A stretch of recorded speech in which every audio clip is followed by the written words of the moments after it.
Em quem você pensa quando pensa na luta por direitos trabalhistas no Brasil?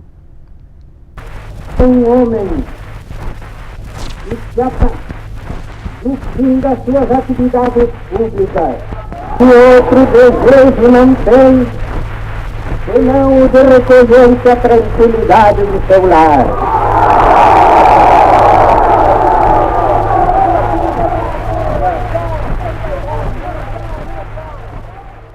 Se essa é a primeira imagem que lhe vem à cabeça, propõe um segundo olhar. Parte fundamental para o desenvolvimento do país, as mulheres nem sempre foram retratadas com fidelidade na história do trabalho. E quando foram, os registros eram referentes, em geral, às trabalhadoras fabris. Essas sim, entendidas como mulheres trabalhadoras. E o que você pensa quando pensa em trabalho de mulher?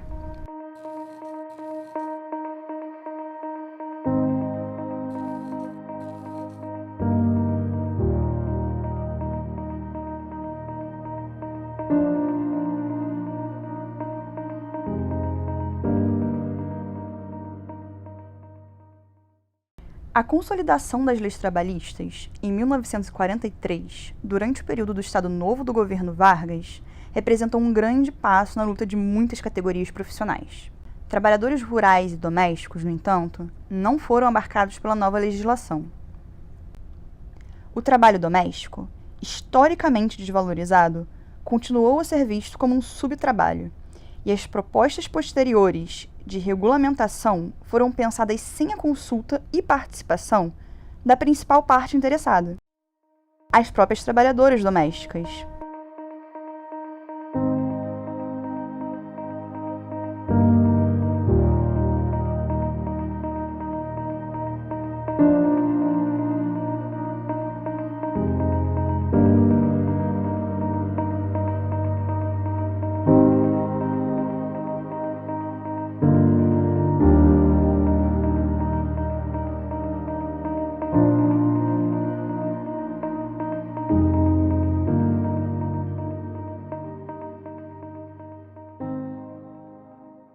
Ainda assim, elas não ficaram à margem desse processo político, pois foram implacáveis na defesa por seus direitos e na luta pelo reconhecimento da categoria.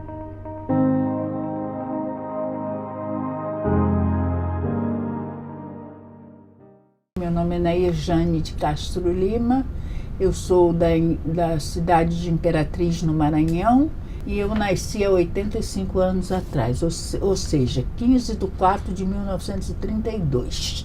Estou aí.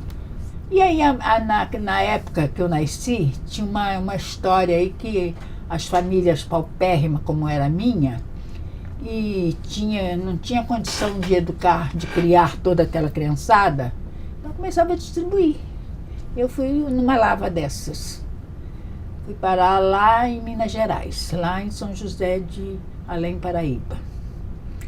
E lá eu fui para um orfanato. Lá eu conheci foi uma família visitar o orfanato lá. E aí eu comecei a brincar com as crianças que ela levou, os 2 filhos dela. E as crianças, na hora de ir embora, queriam me levar. E aí a minha primeira patroa, como empregada doméstica aqui, me registrou na escola Luísa de Castro, na Tijuca. E eu vim trabalhar na Tijuca, tomar conta daquelas 2 crianças. Eu tinha 9 anos, a menina tinha 6 e o menino tinha 5. Ali eu trabalhei 11 anos por casa e comida.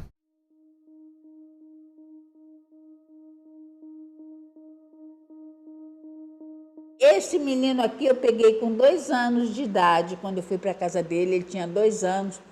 E quando eu saí, ele tinha 39, já era pai. E o filho dele me chamava, dizia para a mãe dele assim: mãe, eu quero ir lá naquela casa onde tem 2 vó, uma banca e uma peta. A peta era eu, mas era muito, muito gostoso. E aqui é no bar mitzvah dele, porque ele é israelita. E ele então dizia assim: a minha grande amiga, Nair Jane Babá, companheira desde pequeno, dou-lhe essa pequena lembrança com muita dedicação. Um grande beijo, Daniel. Lembrança da minha bar mitzvah. 23/5/1969, quando ele fez 13 anos.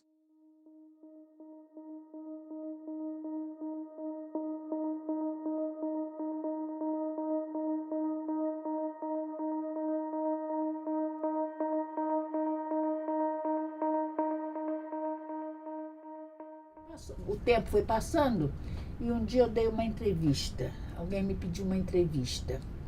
Aí eu já tinha conhecido a associação. E aí ela, quando leu a entrevista, ficou muito zangada.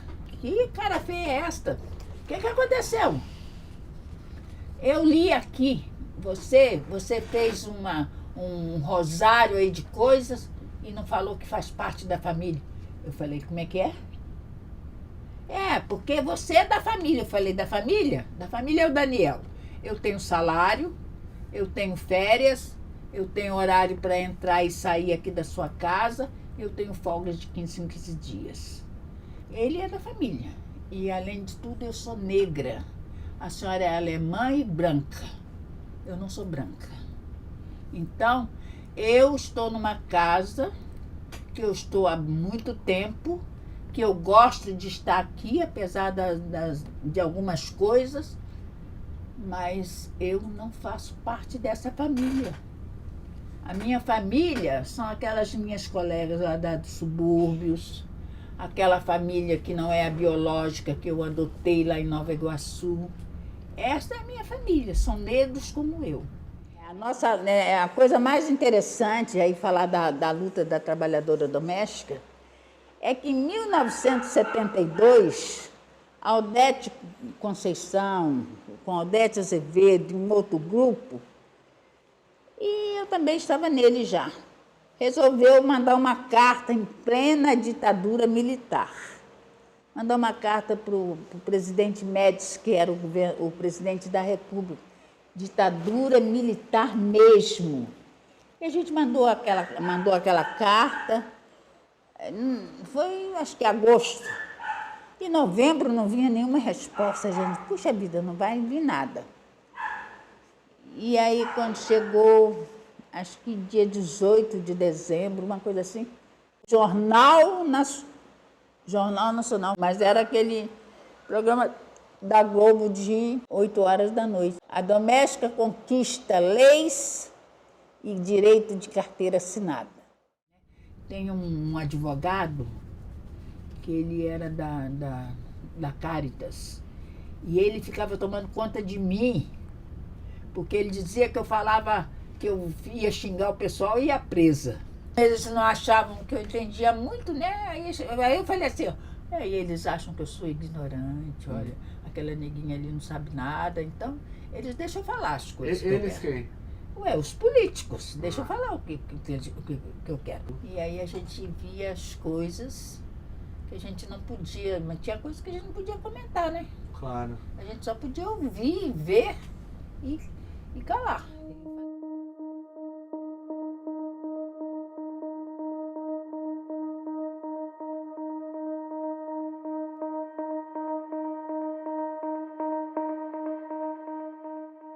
Eu, para fazer as reuniões, mas a doméstica foi a única que não era incomodada na ditadura nesse ponto, porque eu tive colegas que foram presas. Uhum. Mas a gente aqui, eu podia fazer as reuniões. Mas quando eu fui eleita presidente, no mês seguinte tinha um congresso de domésticas aqui no Rio de Janeiro. Plena ditadura militar, 1973. E aí veio domésticas do Brasil inteiro. E o pessoal colando nas minhas costas para eu não dar entrevista. Primeiro porque eu estava chegando naquele momento. E aí eu não sabia muito ainda a história do trabalho doméstico como era. Eu sabia que ele era oriundo da escravidão, sabia que a Joque lutava aí para a emancipação, mas eu não sabia por que aquela demanda. Daí foi esse congresso e aí sim, aí eu entrei na luta, porque aí eu disse para as meninas, quando eu descobri que aquela lei de 72, que passou a vigorar em 73, ela dava direito a ter carteira assinada, tinha que ter um salário mínimo escrito na carteira, mas como o FGTS que o Fernando Henrique criou em 2001, era facultativo, o patrão pagava se quisesse.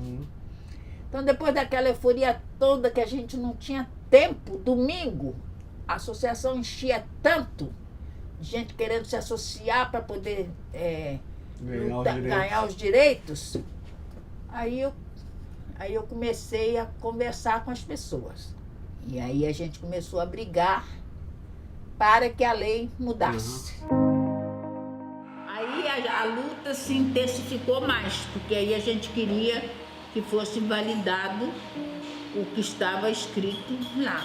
Aí foi, depois a gente veio a Constituinte, isso já há quantos anos depois, né? E a gente estava lá. E aí nós fizemos um pouco a nossa morada em Brasília. E agora mesmo, né? Quando veio a lei, eu digo que quando completou a coxa de retalho, que eu digo que a lei da doméstica é uma coxa de retalho, que todo mundo passou a ter todos os direitos, nós não tivemos ninguém no sindicato dizendo assim, eu vou me associar. Não, não tivemos. Por quê? Porque o pessoal viu que muitas coisas que deram está desempregando as domésticas. Não está empregando, está desempregando. O pessoal está transformando a categoria informal em trabalho informal, sem carteira assinada, sem os direitos respeitados. Esses direitos completos só chegaram a partir de 2015. Antes você tinha férias, você tinha 13º, você tinha folga semanal, você tinha licença maternidade, mas outras coisas, hora extra, essas coisas vieram gradativamente. Hoje é completo, mas é completo e todo mundo tem que lutar para que permaneça. Porque com essa reforma da Previdência, reforma trabalhista e a reforma da Previdência que está vindo aí, a gente não sabe como vai ficar. A gente continua na luta no nosso sindicato. Hoje, com toda a precariedade, a gente vê que a gente pode. Não vai ser fácil. A luta hoje não vai ser fácil.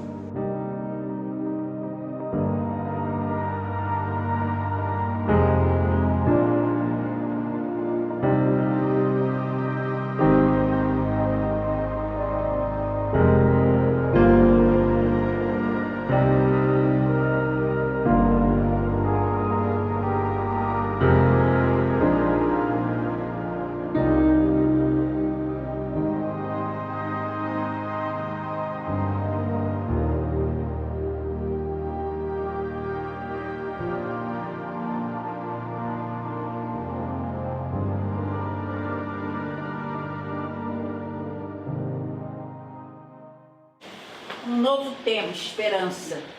Permita-se mais alegria, mais amor, mais harmonia, mais valor. Permita-se um novo tempo, um novo afeto, um novo exemplo, um novo objeto. Não tema o ar, o sonho, o mar. Não tema a barreira, a lida, a carreira, a vida.